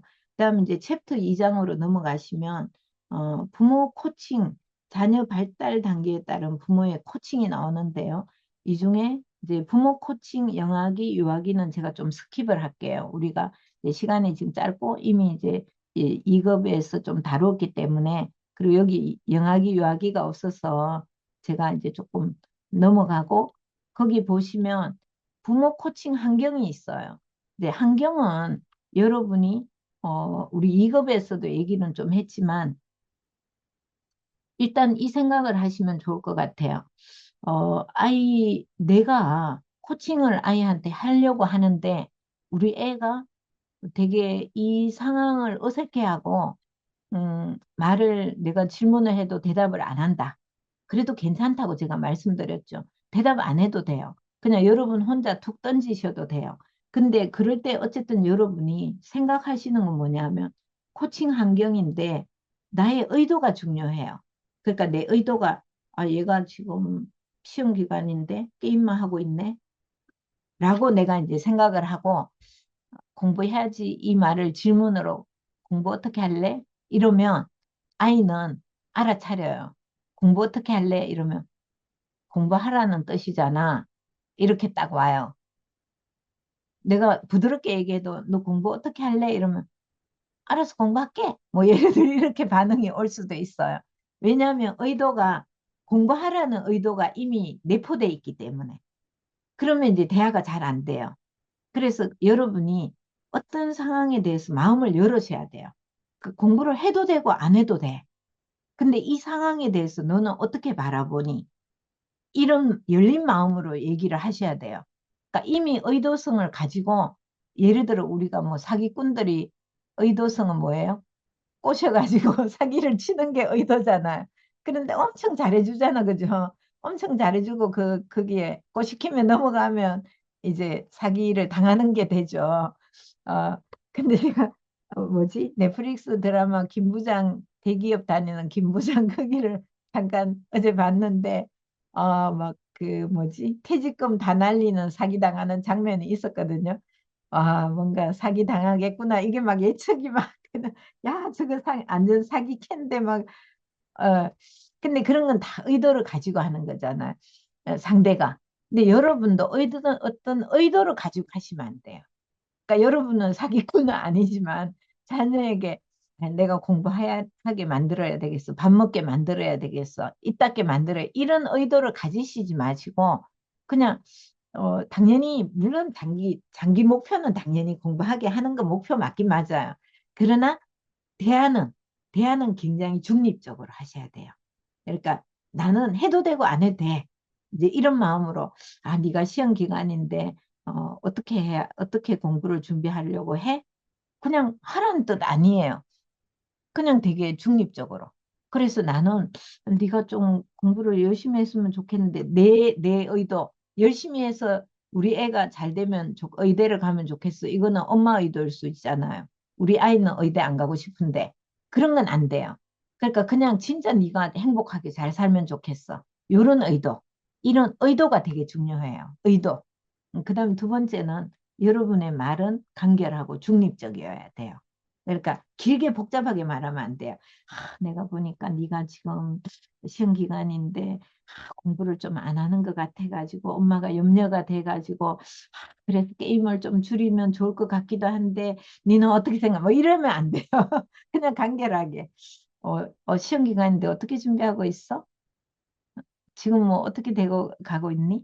너는 컴퓨터 하는 거에 대해 어떻게 생각해? 그냥 간단하게 얘기하세요. 간결하게. 되게 전문가스럽게. 그래서 연습을 좀 하셔야 돼요. 이렇게 막 길게 막 애둘러서 얘기하실 필요 없으세요. 그리고 중립적으로. 도대체 왜 맨날 이런 말은 다 빼세요. 너는 왜 맨날 이런 말 하시면 안 돼. 그냥 게임을 하고 있구나. 그 게임은 언제 끝나지? 어, 언제까지 할 생각인데 어떻게 할 건데 그거에 대해서 어떻게 생각해? 뭐 이런 식으로. 그래서 나는 너와 대등한 관계야. 이게 부모 코칭 환경이에요. 그러니까 여러분이 이렇게 이제 접근하시면 좋겠다라는 거예요. 자, 그러면 이제 아동기 자녀를 코칭할 때 우선 이제 아동기는요. 저는 이제 경험상 초등학교 1학년, 2학년, 3학년까지는 너무 귀여운 것 같아요. 그러니까 초등학교 1, 2, 3학년까지는 아직 유아기에 아직 초등학교 저학년이잖아요.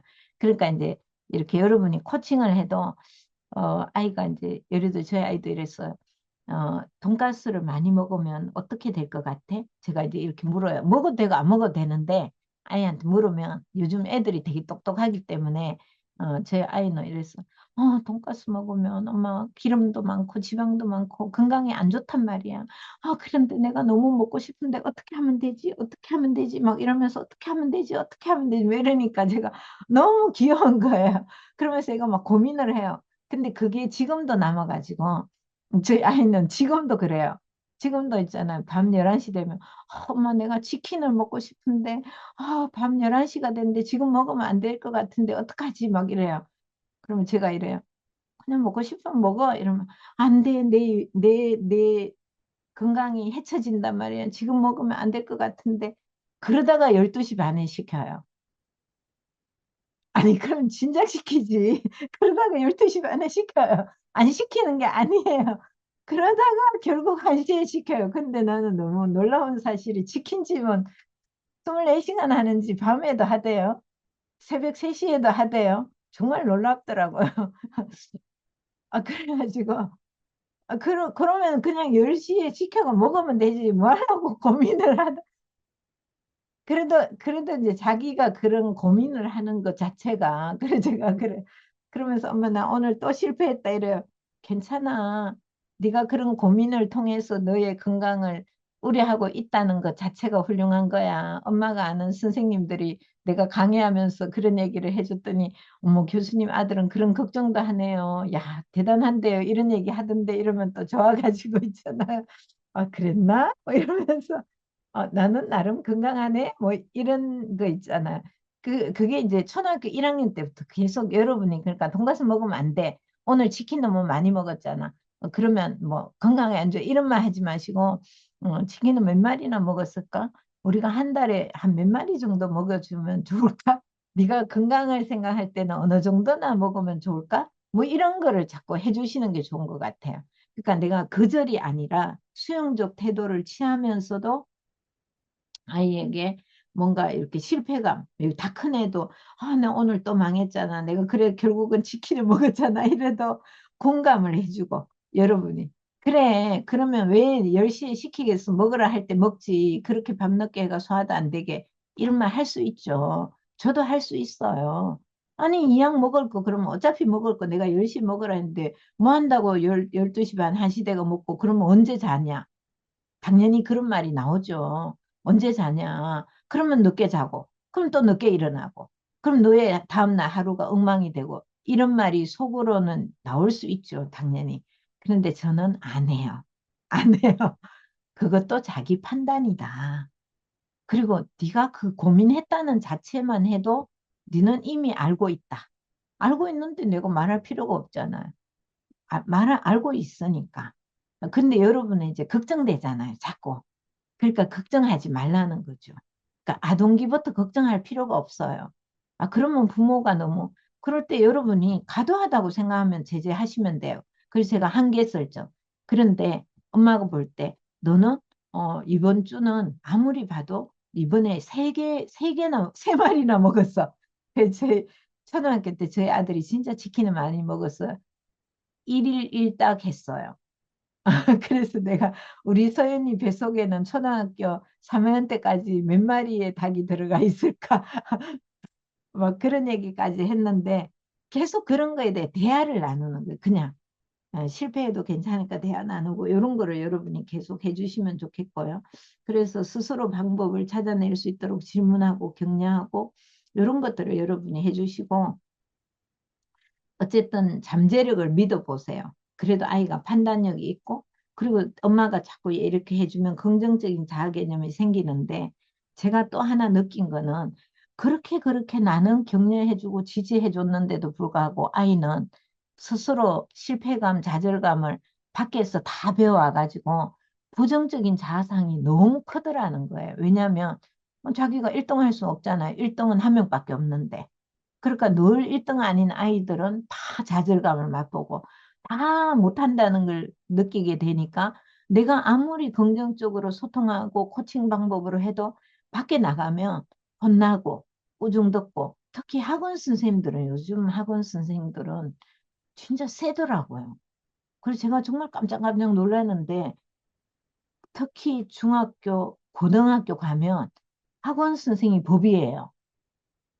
완전히 학교 선생님은 아무것도 아니고 그냥 다 엎드려 자고 이게 서울로 오면 더 심하고요.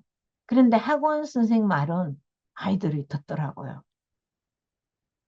정말 저는 진짜 충격이었어요. 근데 뭐 다 그런 건 아니지만 그런 선생님들도 많더라. 라는 거고, 막 그렇대요. 근데 어찌됐든, 그러니까 아이들은 부정적 자아상을 많이 가지게 돼요. 아동기, 청소년기 지나면서.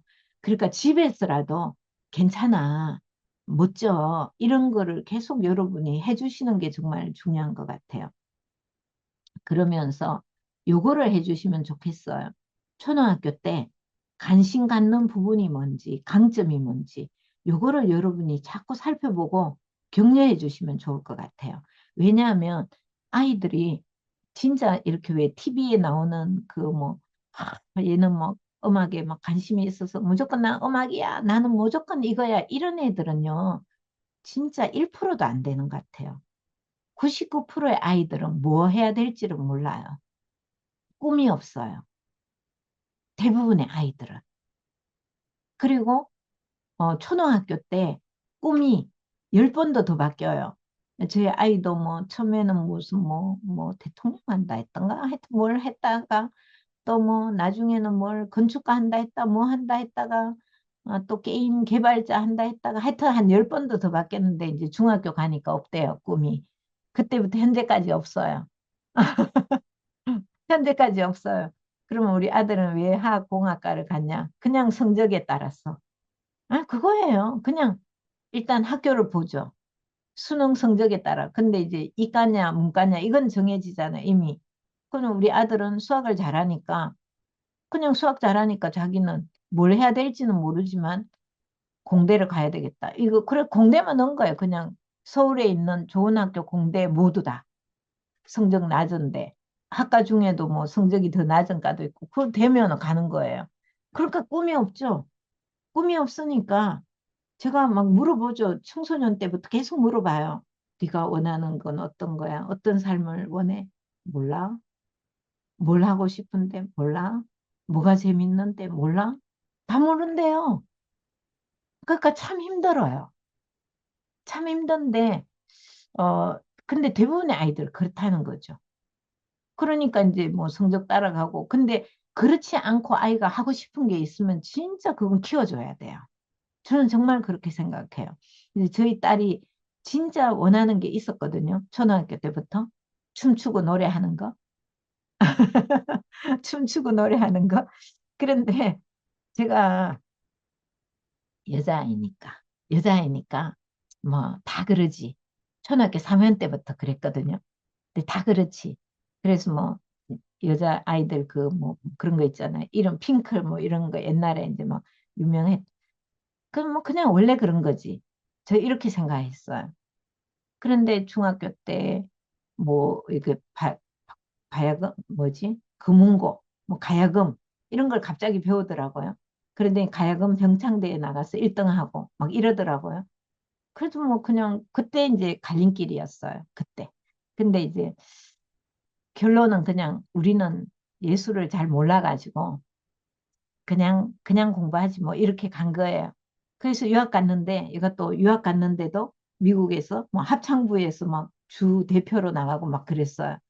그때도 몰랐어요. 근데 고3 때 검사를 했거든요. 근데 뭐 홀란드 검사 이런 이제 진로 적성 검사 뭐 이런 걸 했는데 저희 딸이 음악에 천부적인 재능이 있대요. 정말 놀랬잖아요. 고3 때 그 사실을 알게 됐어요. 근데 이 부족한 엄마가 어떤 생각을 했냐 하면 음악 치료하면 어때? 이랬어요, 제가. 참 아이러니하죠. 음악 치료하면 어때? 이랬어요. 왜냐하면 내 머릿속에서는 그걸 해가지고 뭐가 될지 나는 잘 모르겠는 거예요. 내가 아는 한계가 그 바운더리가 그밖에 없으니까. 그러니까 우리 아이가 엄마가 그렇게 얘기하니까 자기가 음악이 좋긴 했는데 그래서 음악치료 대학원에 내기도 했어요. 대학에. 내서 됐어요. 미국에서. 근데 안 갔죠. 자기는 치료는 하고 싶지 않다고. 그래서 결국은 별로 원하는 게 없어서 사회복지를 한 거예요. 그냥 엄마가 아동복지 했으니까 나도 그냥 아동복지 할래. 이게 이제 부모가 아이를 잘 못 기르는 방법이에요. 제 반성사. 예. 그래서 남들이 다 하는 거에 관심 있어도 잘 보셔야 된다. 라는 거고요. 그런데 이제 저희 딸이 그래서 제가 지난주 2급 할 때 여러분에게 얘기했잖아요. 저희 딸이 결국 사회복지 박사까지 갔는데 그만두고 이제 그래서 제가 뭐 이렇게 경계 설정을 해서 이제 변호사가 됐어요. 근데 지금 뭐 하는지 알아요? 저희 딸이 하는 얘기가 자기는 우리 딸은 변호인데 아마존이 자기 고객이에요. 그래서 미국의 이제 대형 회사의 특허 관련 변호사거든요. 근데 특허 관련은 공대 쪽이에요. 근데 우리 아이는 사회복지를 하고 인문이잖아요. 그러니까 이제 굉장히 힘든 거예요, 얘가. 힘든데 엄마 나 있지. 변호사를 그만둔다고 엄마한테 말하면 엄마가 너무 충격이 클 거고 변호 중에도 연예인 관련하면 어떨까? 이러고 있어요, 지금. 그래서 제가 해도 된다 했어요. 단 변호사를 그만두지 않으면 된다 이랬어요. 해도 된다. 이제 너의 그릇을 만들었으니까 그 속에서 연예인 관련을 해도 되고 음악 분쟁을 해도 되고 아무거라도 해도 된다. 이랬어요. 그러니까 결국은 자기가 원하는 대로 가는 것 같아요. 그래서 그걸 좀 더 빨리 키워주는 게 중요하다. 그걸 초등학교 때부터 여러분이 무시하고 이러면 안 되고 잘 봐야 된다. 근데 저희 아들은 그래도 제가 이제 공대 가고 이렇게 하라고 한 게 어릴 때 카이넥스인가? 이름 모르겠는데 조립하는 거 뭐 그런 거 있더라고. 키넥스인가? 하여튼 뭐 케이넥스인가? 있는데 조립을 되게 잘해가지고 뭐 도지사 상도 받고 막 그랬어. 1등하고 막 그거를 딴 거는 다 계속 안 했는데 그것만 초등학교 3학년 때 학교 특활 활동 했는데 그때 초등학교 3학년부터 6학년 때까지 계속 했어요. 자기가 좋아한다는 거죠. 그 수학을 잘해요. 그러니까 그쪽으로 그냥 해라 이렇게 한 거예요. 그냥 네가 원하는 대로. 근데 지금도 이제 학원가 가는데 수학만 재미있대요. 그래서 수학과 옮길까 이러더라고. 옮겨도 된다고. 뭐 그냥 그런 거죠. 그러니까 여러분이 어릴 때는 그것만 우선 제일 집중할 거는 그래도 우리 아이가 강점이 뭔가. 근데 아이가 못 찾을 수도 있어요. 아이도 몰라요. 자기가 좋아하지만 그게 강점인지 뭔지 몰라요. 그러니까 여러분이 그런 거를 봐주시는 것도 중요하다. 우리 아이가 관심 갖는 게 뭔지 그런 쪽으로 해주시면 좋을 것 같아요. 그다음에 이제 청소년기인데 청소년기는 자기 스스로 목표를 설정하고 실천해 나가도록 해야 되죠. 그래서 제가 여러 차례 말씀드렸지만 저희 아이가 공부를 해야 되는데 휴대폰 때문에 너무 힘드니까 이 휴대폰을 진짜 막 맨날 잠그는 기계에 잠궈 놨어요. 그래서 이제 고등학교 3년 동안 휴대폰을 꺼낸 시간이 별로 없어요. 맨날 휴대폰과 전쟁, 그 휴대폰과의 전쟁은 이유는 뭐냐면 게임을 하니까. 컴퓨터 게임을 하는 거는 눈에 보이잖아요. 그러면 1시간 뭐 이렇게 할 수도 있는데 휴대폰으로 게임하면 자기 비어있는 모든 시간에 할 수도 있잖아요. 그러니까 자기 스스로 자기를 통제하더라고요. 그래서 저는 아무 말 안 했어요. 그냥 네가 이미 그래서 수능 전날도 게임을 하는데 제가 아무 말 안 했어요. 수능 일주일 남았는데도 게임을 하길래 제가 아무 말도 안 했거든요. 그랬더니 자기 스스로 불안감이 올라오잖아요. 왜 내가 수능 며칠 안 남았는데 엄마는 왜 아무 말 안 할까? 그래서 저한테 물어보더라고. 엄마 나 포기한 거야 이러더라고. 그래서 아니 포기 안 했는데 제가 이랬어요. 그때 근데 왜 아무 말 안 해? 이래요. 아니 그냥 네가 알아서 하는데 네가 네 컨디션을 알아서 하는데 엄마가 어, 할 말이 뭐 있어? 근데 솔직히 속으로는 좀 포기했어요. 뭐 일주일 공부한다고 뭐 달라져요, 솔직히. 근데 어, 그러나 이제 속으로 포기하기도 했죠. 근데 어, 진짜 제가 포기라는 말보다는 일주일 만에 바뀌진 않잖아요.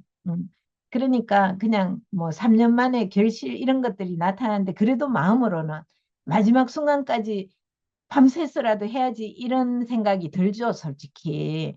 그러나 이제 그냥 그 자기가 불안하니까 내가 며칠 안 남았는데 엄마가 왜 내가 게임하는데 아무 말 안 해? 이러는 거야. 아니 아들이 뭐 휴대폰도 잠그고 네가 그렇게 애쓰고 노력했는데 엄마가 뭐 할 말이 뭐 있어? 그냥 아들이 잘 조절해서 하면 되지. 제가 그랬어요. 그때 그냥 지가 뭐 1시간 하고 공부하고 이러더라고요. 그냥 네, 그냥 그 아이는 그게 자기의 한계예요. 그냥 저는 그렇게 생각했어요. 우리 아이들의 한계는 여기까지다.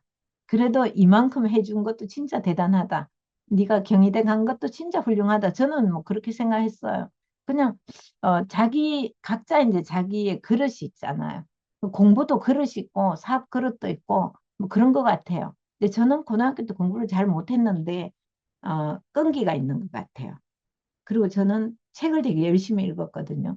제 중학교 때 제 목표가 뭐였냐 하면 도서관에 중학교 학교에 도서관이 있는데 학교 도서관 책을 다 읽는 게 제 목표였어요. 그래가지고 제가 책을 진짜 열심히 읽었어요. 근데 고등학교 때까지 발휘가 안 되더라고요. 근데 제가 망한 이유는 뭐냐 하면 제가 쓸데없이 약간의 그 뭐라 그러지? 그런 거 있잖아요. 여학생들은 문과를 다 가는데 괜히 잘난 척 한다고 이과를 가가지고 그래서 제가 수학 원투에 다 망해가지고 능력 발휘가 안 되더라고요. 근데 대학교 가가지고 제가 가정관리학과를 갔는데 문과를 딱 갔는데 갑자기 논술 뭐 서시오 이런 거 있잖아요. 사지 쓴다가 아니고 그때부터 그냥 했는데 잘 됐어요. 그게 이제 축적돼 있는 게 발휘가 되는 거예요. 근데 우리 아들이 지금 그러는 거예요. 어, 저희 아들의 유일한 취미는 교보문고 가서 책 사는 거거든요.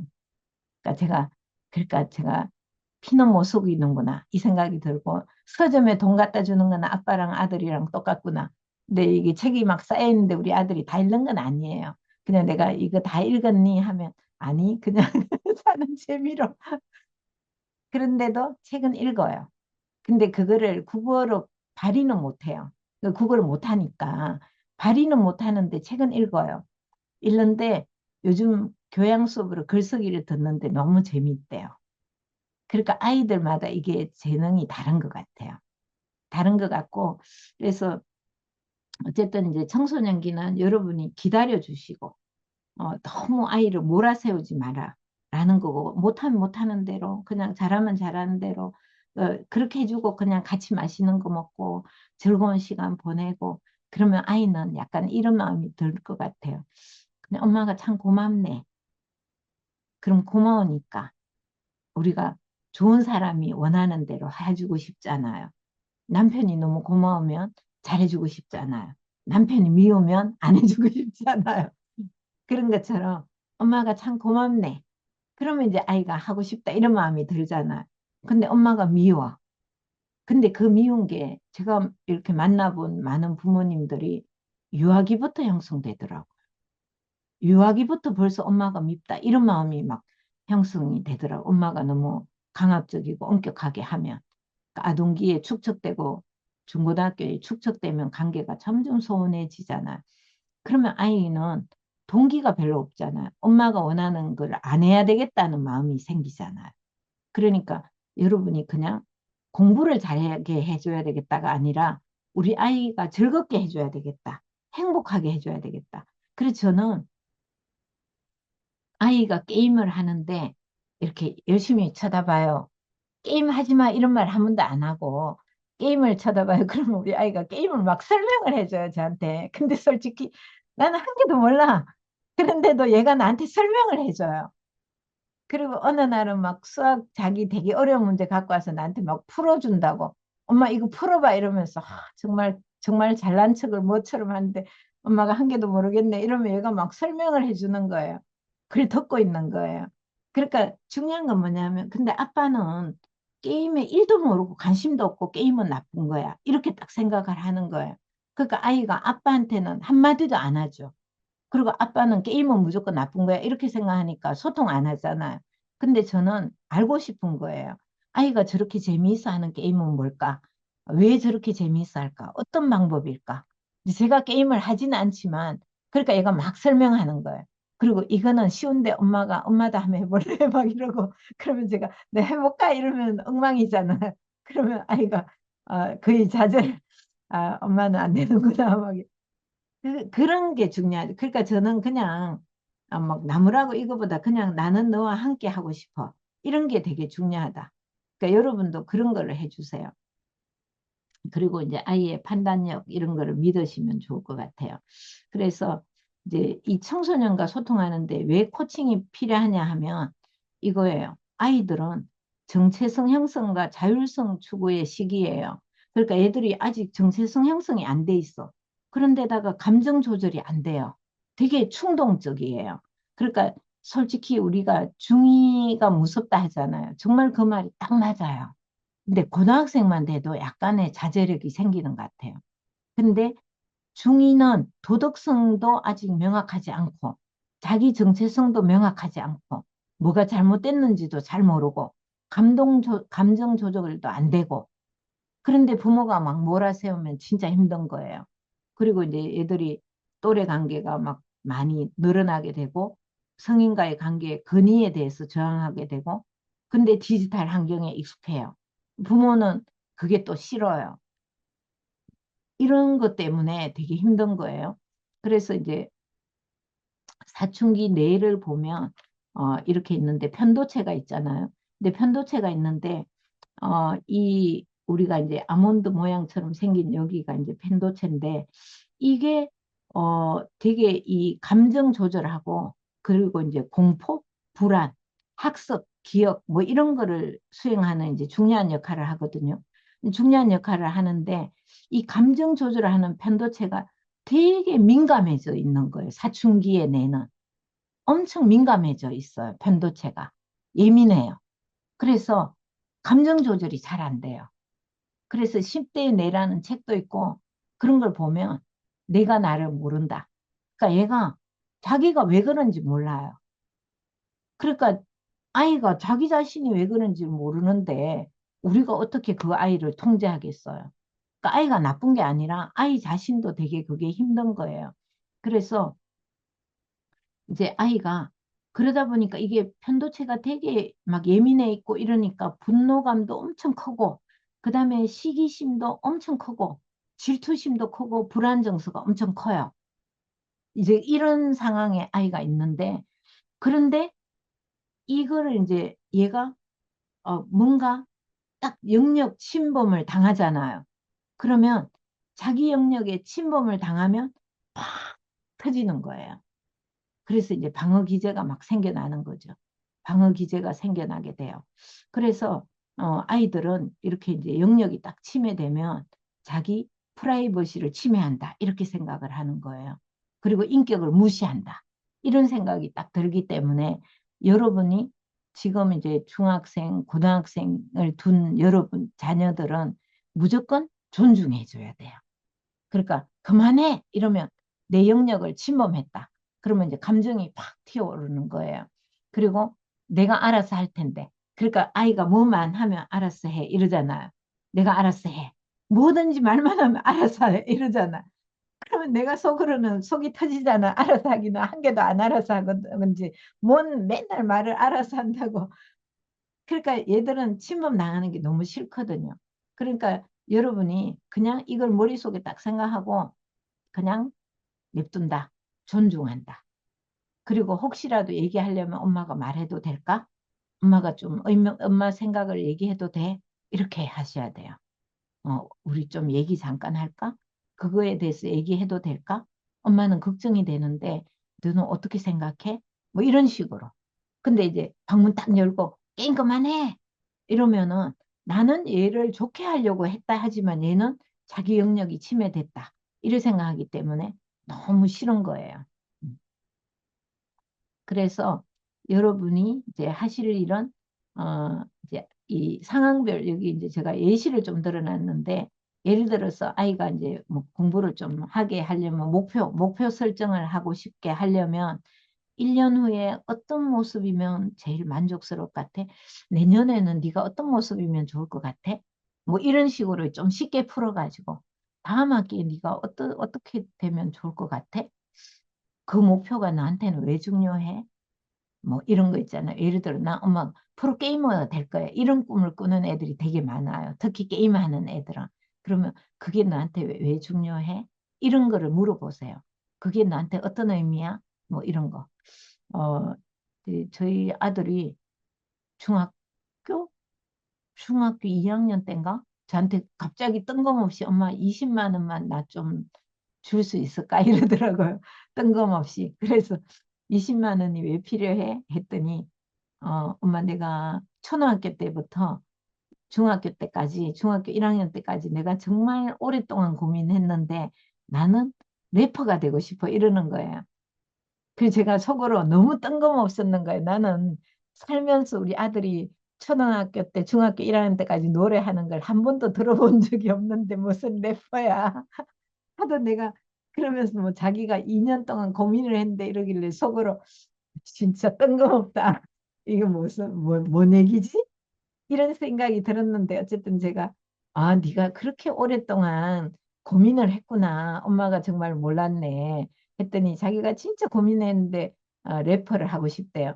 그래서 그렇구나. 그럼 네가 되고 싶은 게 어떤 건데 하니까 나는 어떤 이유로 그렇게 생각하게 됐어 했더니 고등 래퍼 뭐 프로그램이 있는데 저 그때까지 몰랐는데 거기 나온 래퍼가 너무 이제 노래를 잘하고 하는데 자기도 그래서 그런 래퍼가 되고 싶었어. 레슨을 받으려고 한다. 그래서 자기가 연락을 했대요. 거기까지 제가 놀란 거예요. 연락을 했는데 연락이 닿아가지고 그 래퍼가 자기를 레슨해 주기로 했는데 20만 원을 보내줘야 된대요. 그래서 제가 너무 놀래가 어디서 만나기로 했는데 하니까 지하철역에서 나 혹시 우리 아들이 납치라도 될까 봐 걱정이 돼가지고 지하철역에서 만난대요. 그래서 그래? 그러면 알아서 이제 내가 다 날려도 20만 원이잖아. 그 돈을 다 날려도 20이잖아. 그래서 알았어. 그럼 보내줄게 하고 그 대신 엄마가 네가 낯선 사람 만나니까 걱정이 되니까 나한테 지하철에서 만났다고 얘기하고 어디에 가는지 얘기해줘 했더니 알겠다고 그래서 이제 연락이 왔고 했는데 이제 자기가 레슨을 받았는데 그분이 자기한테 이렇게 얘기했대. 너는 래퍼 가수보다는 래퍼 연출가가 되면 좋겠어. 이렇게 얘기를 했대요. 그래가지고 자기가 또 연출가가 돼야 되겠대요. 그래. 그러더니 그랬어? 그러면 그래 그런 쪽으로 하려면 어떻게 해야 될까? 이제 그러고 이제 막 얘기를 했는데 한 세 번인가 이제 세 번인가 레슨비가 이제 세 번인가 했는데 세 번 마치고 나서 저한테 이러는 거. 엄마 생각해 보니까 나한테 연출가가 되라는 거는 내가 래퍼 가수가 못 된다는 뜻인 것 같아. 그래서 나는 그만둬야 될 것 같아 이러더라고요. 그래 제가 속으로 막 웃겨가지고 애들은 참 그렇구나. 그러니까 그냥 왜 그냥 있잖아요. 진짜 말은 그래 했어도 정말 그게 이제 뭐 다 이렇게 유행 따라가기도 하고 이렇게 동기도 있고 약간 부러움도 있고 뭐 그런 거 있잖아. 근데 그런 거를 부모가 또 막 안 돼 말도 안 되는 소리 하지 마 이런 거 할 필요가 없다는 거예요. 그냥 아이들이 자기가 이렇게 잘 거슬러 가더라. 그래서 이제 뭐 목표 달성을 어렵게 하는 게 뭐가 있을까 뭐 이런 얘기를 해도 좋겠고, 지금 상황에서 네가 해야 될 건 어떤 걸까? 뭐 누구의 도움이 필요할까? 다음 주까지 할 수 있는 작은 행동은 어떤 게 있을까? 뭐 이런 식으로 해보시면 좋겠다. 어쨌든 뭐 이제 이렇게 이제 대안학교에서 한번 해봤더니 의욕이 낮은 학생들이 코칭을 했더니 스스로 학습 계획을 세우고 실천하는 모습을 보이고 뭐 그랬다. 그런 이제 결과가 있어요. 그래서 이 과목을 비우면 네가 관심 있는 분야에 어떻게 도움이 될까? 제가 아까 저희 아들이 되게 무기력하다 그 얘기를 했잖아요.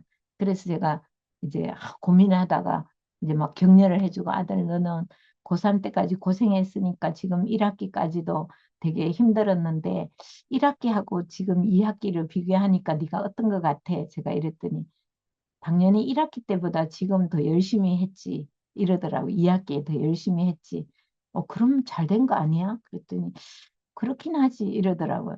근데 그 중에서도 또 무기력하지만 그래도 재밌는 과목은 없어? 했더니 글쓰기 재미있어. 또 뭐 수학 관련 무슨 과목은 재밌는데 그럼 어떤 게 제일 힘들어? 뭐 기초화학이 힘들어. 뭐 이런 얘기를 하고 그래서 이제 대화를 학습에 대한 대화도 하는 거죠. 근데 제가요 대화를 하는데 저는 화학공학을 모르잖아요. 제가 챗GPT 꺼내놓고 전화를 하는데 챗GPT 열어놓고 화학공학에서 수학을 잘하는 아이는 어떤 게 재미있을까? 막 이런 거 하니까 얘가 막 나와요. 그러면 이제 제가 전화를 하니까 제가 이제 막 모른 척하고 아이한테 막 질문을 하는 거예요. 근데 있잖아. 네가 그거 배우는데 하면서 그래서 이제 우리는 AI도 써야 돼요. 그러니까 여러분이 이제는 모르겠으면 막 AI한테 코칭 질문도 물어봐도 돼요. 내가 우리 아들이 지금 막 너무 공부하기 싫어해. 그러면 여러분이 챗GPT한테 물어보세요. 공부하기 싫어하는 아이에게 코칭할 수 있는 질문은 어떤 걸까? 공감은 어떻게 해줄까? 그리고 연습을 하세요. 연습을 해가지고 대화를 하세요. 요즘은 진짜 챗GPT가 너무 답을 잘 알려주더라고요. 네. 자, 오늘은 제가 여기까지 하도록 하겠습니다. 그리고 이제, 그리고 여러분의 이야기를 좀 듣고, 이제, 이렇게 해서 제가 2장까지 마칠 거예요. 네. 자, 그러면 우리가 이제 시간이 많이 늦었으니까, 그래도 뭐, 잠깐 한 5분 정도만 팀을 나누어서 얘기 한번 할게요. 네, 5분 정도만. 네. 여러분이 오늘 수업 듣고 어떤 뭐 자기 얘기를 해주셔도 좋고, 네, 해주시면 좋을 것 같아요. 저는 이제 초등학교 아이들을 데리고 있어서 아까 말씀하신 아이들의 관심 갖는 부분이랑 강점을 잘 살펴야 되겠다. 그런 생각을 많이 했어요. 내일부터 한번 잘 살펴보도록 하겠습니다. 다들 힘든 세상에 이렇게 열심히 사시는 모든 분들 응원합니다. 네, 어서 오세요.